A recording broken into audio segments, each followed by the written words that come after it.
Hello दोस्तों, मैं Nikki Sharma SS classes dosa में आपका स्वागत करता हूं। जैसे कि हमने पहले टॉपिक में पढ़ा कि प्रारूप समिति। पहले टॉपिक में हमने पढ़ा प्रारूप समिति। प्रारूप समिति के पहला और दूसरा पार्ट आपके सामने आ चुका है और दोनों पार्ट में प्रारूप समिति को पूर्ण कर दिया गया। ठीक है दोस्तों, अनुसूची दूसरा टॉपिक रहेगा अपना। इसके बाद इसके अंदर हमने बताया कि इसमें हमने बताया अनुसूचियों के दो ही पार्ट रहेंगे। ठीक है दोस्तों, मैं अपनी बात कहने से पहले आपको कहना चाहूंगा कि हमारे चैनल को लाइक करें, शेयर करें एंड सब्सक्राइब करें। ठीक है दोस्तों, और कमेंट करके जरूर बताएं कि किसी प्रकार के मुझसे गलती हुई हो तो एक बार जरूर अवगत कराएं। ठीक है दोस्तों, अपने टॉपिक पे आते हैं। आइए, भारतीय संविधान में अनुसूची संबंधी एक महत्वपूर्ण टॉपिक है। ठीक है दोस्तों, संविधान से जुड़ा हुआ सबसे महत्वपूर्ण टॉपिक है। इसके अंदर किस भाग के कौन कौन सी चीजें किस भाग से जुड़ी हुई है, किस भाग से नहीं जुड़ी हुई है। ठीक है दोस्तों, और क्या बात रही है। आइए दोस्तों, हमारे भारत के मूल संविधान में, भारत के मूल संविधान, कौन संविधान में मूल, यानी जब संविधान लिखा गया था। ठीक है दोस्तों, जब संविधान लिखा गया था तब अनुसूचियों की संख्या कितनी थी? सिर्फ 8 थी। कितनी थी? 8 थी। मूल संविधान में अनुसूचियों की संख्या तो 8 थी, लेकिन वर्तमान में कितनी है? 12 है। ठीक है दोस्तों, अब देखो, मूल में तो 8 रहेगी, वर्तमान में 12 हो गई, तो 8 से 12 यानी कि 4 अनुसूचियां जोड़ी गई। ये 4 अनुसूचियां जोड़ी गई तो संविधान संशोधन के द्वारा ही जोड़ी गई। किसके द्वारा? संविधान संशोधन के द्वारा जोड़ी गई।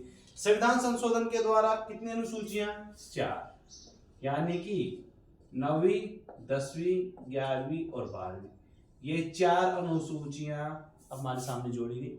इसके बारे में हम आगे बात करेंगे दोस्तों। अब फिलहाल इतना ही ध्यान रखें कि वर्तमान संविधान में अनुसूचियों की संख्या कितनी है? 8 है, और वर्तमान संविधान में अनुसूचियों की संख्या कितनी है? 12 है। ठीक है दोस्तों, आओ मैं एक छोटी सी ट्रिक के द्वारा आपको समझाना चाहूंगा कि संविधान अनुसूचियां किस प्रकार याद की जा सकती है। ठीक है दोस्तों, हम बात कर रहे थे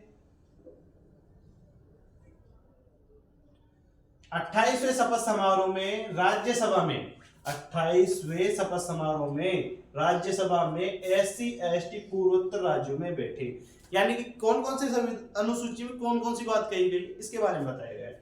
देखो दोस्तों, 28वें यानी कि अनुसूची 1 के अंदर बताया गया कि अपने भारत के अंदर कितने 28 राज्य व 8 केंद्र शासित प्रदेश है। दोस्तों कंफ्यूज मत होना, पहले 9 हुआ करते थे, लेकिन दादर नागर हवेली और दमन दीव को एक केंद्र शासित प्रदेश बना दिया गया। ठीक है दोस्तों, आइए, पहली अनुसूची के अंदर कहा गया है 28 राज्य व 8 केंद्र शासित प्रदेश होंगे।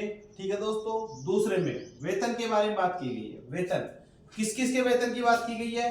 राष्ट्रपति के वेतन की, और राज्यपाल के वेतन की, उपराष्ट्रपति के वेतन की।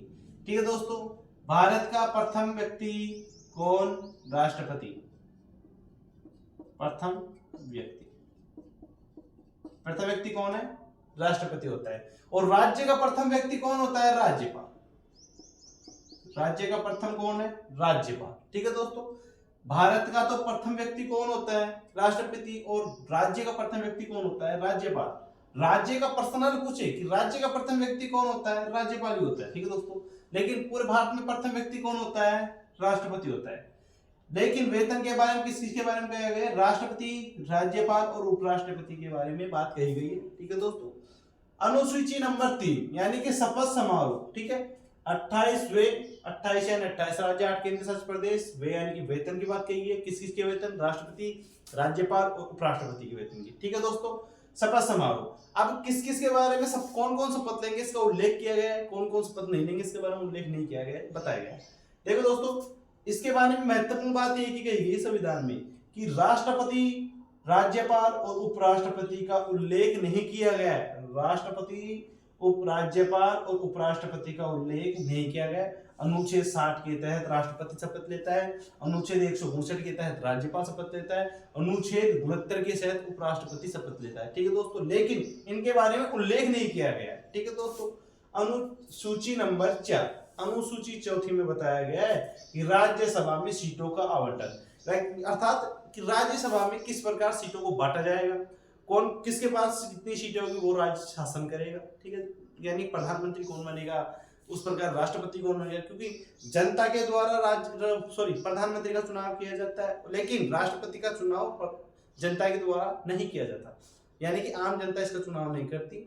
जो भी एमपी और एमएलए चुन के लोकसभा राज्यसभा में पहुंचते हैं उनके द्वारा ही राष्ट्रपति को वोट दिया जाता है और उसके द्वारा ही राष्ट्रपति को चुना जाता है। ठीक है दोस्तों, आइए अनुसूची नंबर 4 में राज्यसभा में सीटों का आवंटन के बारे में बताया गया। अनुसूची नंबर 5 में कहा गया है कि एससी और एसटी क्षेत्रों के प्रशासन के उपबंध, यानी एसटी एससी के लिए महत्वपूर्ण क्या किया जा सकता है, एसटी एससी के क्षेत्र में विशेष रूप से क्या प्रावधान किया जा सकता है, क्या नया निर्माण किया जा सकता है, इसके क्षेत्र के बारे में अनुसूची नंबर 5 में बताया गया।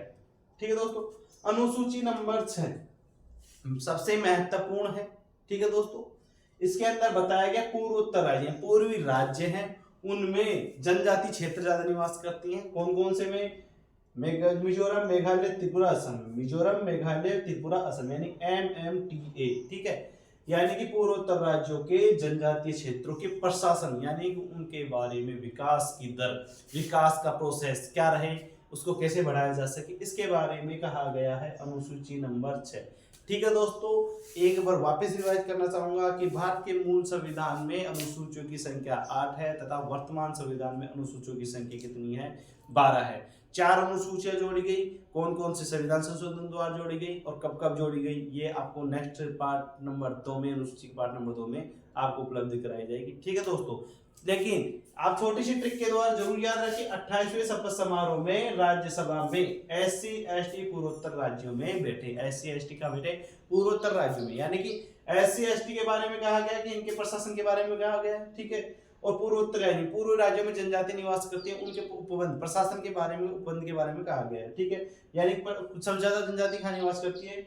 मेघालय, मिजोरम, मेघालय, त्रिपुरा, असम। मिजोरम, मेघालय, त्रिपुरा, असम। 4 दोस्तों छोटी छोटी चीजें, MMTA यानी कि मिजोरम, मेघालय, असम, त्रिपुरा, असम। ओके, ठीक है दोस्तों, ये छोटी सी बात के साथ मैं अपनी क्लास को समाप्त करना चाहूंगा।